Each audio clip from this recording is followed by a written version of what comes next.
हरिओम नारायण हरि। आप सब लोगों का मेरे YouTube channel spiritual walk with मैत्री में सकारात्मक रूप से हार्दिक स्वागत है। आप सब लोग स्वस्थ रहें, व्यस्त रहें, मस्त रहें।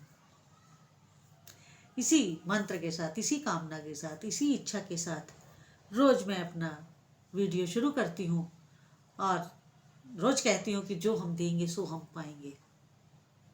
रोज कहती हूँ,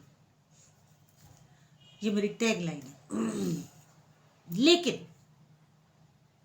कहती तो हूं जो हम देंगे सो हम पाएंगे, लेकिन हम देंगे क्या? देंगे क्या? देखिए, हम सामने वाले को वही चीज देंगे जो हमारी पॉकेट में होगी, हमारी जेब में होगी। अगर जेब में फूल है तो हम फूल ही तो बांटेंगे, और अगर मेरी या आपकी जेब में कांटे हैं तो कांटे ही बांटेंगे। कहने का तात्पर्य ये कि जिस इंसान का अपने जीवन का जो तजुर्बा होगा या जो उसने प्रैक्टिस की होगी अपने जीवन में जिसने जैसा अभ्यास किया होगा, वो वैसे अभ्यास के अनुसार जो उसका अनुभव हुआ होगा वही बांटेगा, वो ही बांटेगा। अब अनुभव हमारी सोच पर है, प्रैक्टिस हम अपनी सोच के अकॉर्डिंगली करते हैं। समझिए मेरी बात को। इसलिए मैं रोज कहती हूँ स्वस्थ रहें। और मैं स्वस्थ का मीनिंग आपको एक अलग वीडियो बना करके समझाऊंगी किसी दिन। आज तो नहीं, फिर किसी दिन समझाऊंगी कि देखिए, हमारे जीवन में कुछ ऐसे लोग होते हैं जो पॉजिटिव होते हैं, कुछ ऐसे होते हैं जो नेगेटिव होते हैं। हमारे जीवन के ऊपर हमारे आसपास के वातावरण का बहुत असर होता है। और वातावरण किससे बनता है? हमारी सराउंडिंग्स में जो हमारे लोग होते हैं, जिन्हें कोई बहुत क्लोज होंगे, कोई ठीक है उनके साथ सु होगा संबंध। तो इस तरह जो हमारी सराउंडिंग है और जो हमारी सराउंडिंग में जो माहौल बना हुआ है, माहौल किससे बनता है? जो लोग हमारे आसपास होंगे उनकी सोच समझ कैसी है, उनका आचरण कैसा है, उनका विचार कैसा है, आचार विचार क्या है, उससे हमारी सराउंडिंग्स बनती हैं। मगर ये हमें तय करना है कि हमें अपनी सराउंडिंग्स में कैसे लोगों को रखना है, पॉजिटिव या नेगेटिव, हमारे हितैषी या दुश्मन, शत्रु। ये पहचानने की अपने अंदर काबिलियत पैदा करनी चाहिए, योग्यता उत्पन्न करनी चाहिए कि हम अपने आसपास के लोगों को पहचान सकें। क्योंकि मैं बार बार कहती हूँ जो हम देंगे सो हम पाएंगे। तो जो हमारे बहुत अपने होते हैं, चाहे वो मित्र हो, चाहे रिलेशन में हो, चाहे अपने लाइफ पार्टनर हो या कोई भी हो, उनके साथ हम अपने मन का साझा करते हैं, मन को साझा करते हैं। मतलब कि अपना मन का विचार, मन में जो हमारे चल रहा है, अच्छा या बुरा, या जो हम कुछ करने वाले हैं, या हम कुछ ऐसा कर चुके हैं जिसमें हम फंस गए हैं, तो हम अपने वो मन की बात जिससे करते हैं,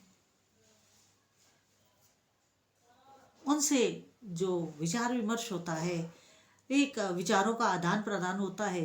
तो जिस वक्त विचारों का आदान प्रदान होता है तो हम सलाह भी देते हैं, परामर्श भी देते हैं। कई बार नहीं ऐसे नहीं, ऐसे कर लो, ऐसे नहीं ऐसे कर लो।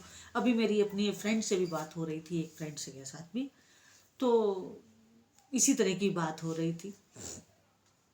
मगर ये देखना हमारा काम है कि अगर कोई हमें सलाह दे रहा है तो वो किस भाव से दे रहा है। मित्रता वाली शब्दावली में कहीं वो दुश्मनी तो नहीं कर रहा। ये देखना, इस चीज को परखना, इसी में हमारी योग्यता सारी छिपी हुई है।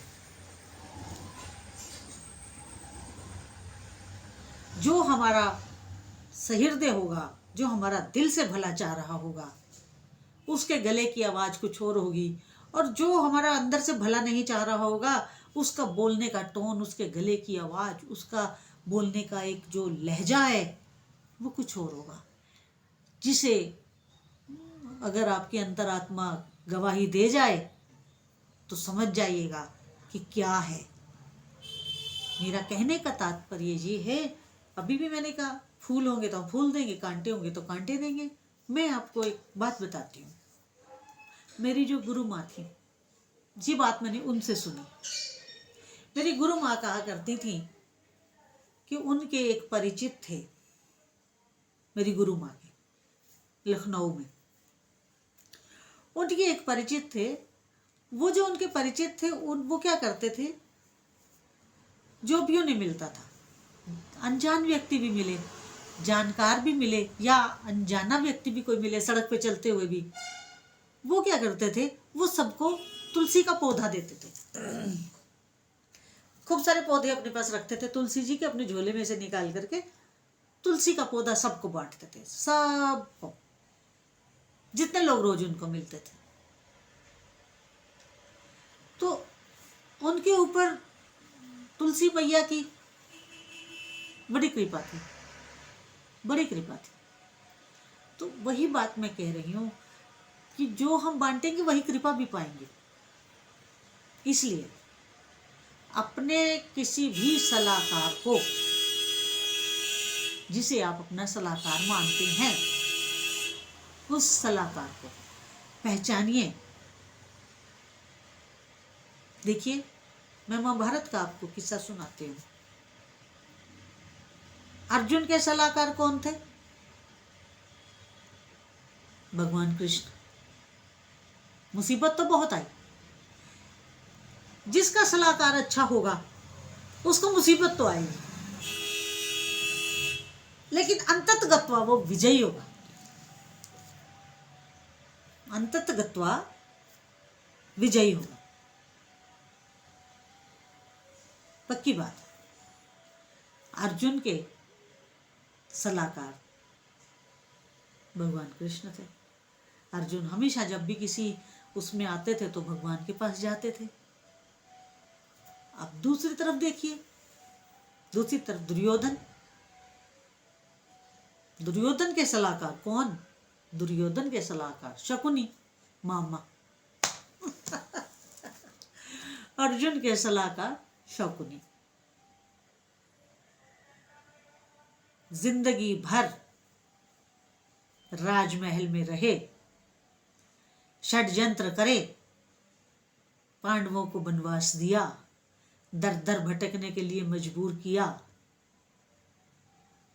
मृत्यु अंतिम, कहते हैं अंत भला सो सब भला। अंत कहाँ? मिट्टी में घुमा के मारा उसको जांग के ऊपर, क्योंकि वैसे तो उसने गंधारी माँ, अपनी माँ गंधारी के उससे अपने शरीर को वज्र की तरह कर लिया था, लेकिन जांग के ऊपर कपड़ा होने की वजह से वो उसे वज्र जैसा ना कर पाया। क्यों? जिंदगी भर तो आपने दूसरे को मिट्टी में रुलाया, खुद आप राजमहल में पूरा जीवन बिताए, मगर अंत में आप कहाँ गए, किस जगह और कैसे माहौल में आपकी मृत्यु हुई। इसलिए अपने जो आपको एडवाइस देने वाले हों, जो सलाहकार हों, उनको बहुत सोच समझ के बन रखिएगा, सोच समझ के बनाइएगा। अच्छा सलाहकार होगा, जीवन अच्छा होगा। और अगर आपने किसी ऐसे अपने दुश्मन को अपना सलाहकार अपना मान करके रख लिया तो फिर राम भी नहीं बचा पाएंगे। इसलिए कहती हूँ, जीवन को समझ कर जिए, विचार करके जिए। आज मैं यहीं पर अपनी वाणी को विराम देती हूँ। और अगर आपको मेरा ये वीडियो अच्छा लगा हो तो मेरे YouTube channel spiritual walk with मैत्री को अधिक से अधिक सब्सक्राइब करिए, लाइक करिए, शेयर करिए और बेल आइकन जरूर क्लिक कर दीजिए ताकि वीडियो अपलोड करते ही आपको उसका नोटिफिकेशन मिल जाए। हाँ जी, नारायण हरि।